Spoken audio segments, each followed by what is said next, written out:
بسم اللہ الرحمن الرحیم۔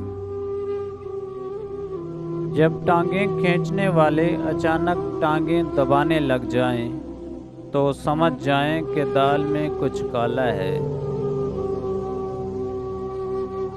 حضرت علی رضی اللہ عنہ نے فرمایا، اگر میری زندگی میں دکھ نہ ہوتے تو میں اپنے رب کے ساتھ دعا کا رشتہ کیسے نبھاتا۔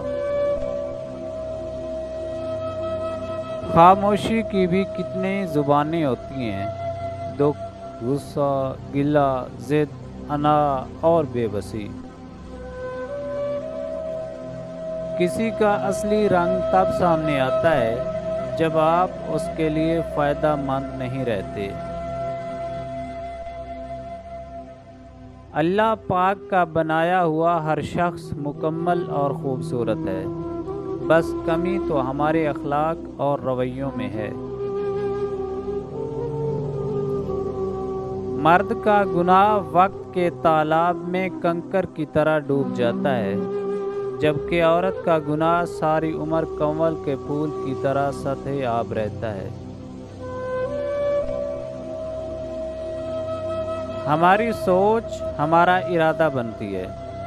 اگر ارادہ مضبوط ہو تو حصول مقصد آسان ہو جاتا ہے۔ وہ جو ایک شخص جو تمہارے گناہ پر ٹوکے، ان تمام مخلص نظر آنے والے لوگوں سے بہتر ہے جو تمہارے گناہوں پر پردہ ڈالتے ہیں۔ حرام رزق سب سے پہلے انسان کو جھوٹ بولنے کا عادی کرتا ہے، اور پھر دل سخت اور دوسروں کے لیے احساس ختم ہو جاتا ہے۔ کتنا آسان ہے ظاہر میں وضو سے رہنا، اور کتنا دشوار ہے باطن کو نمازی رکھنا۔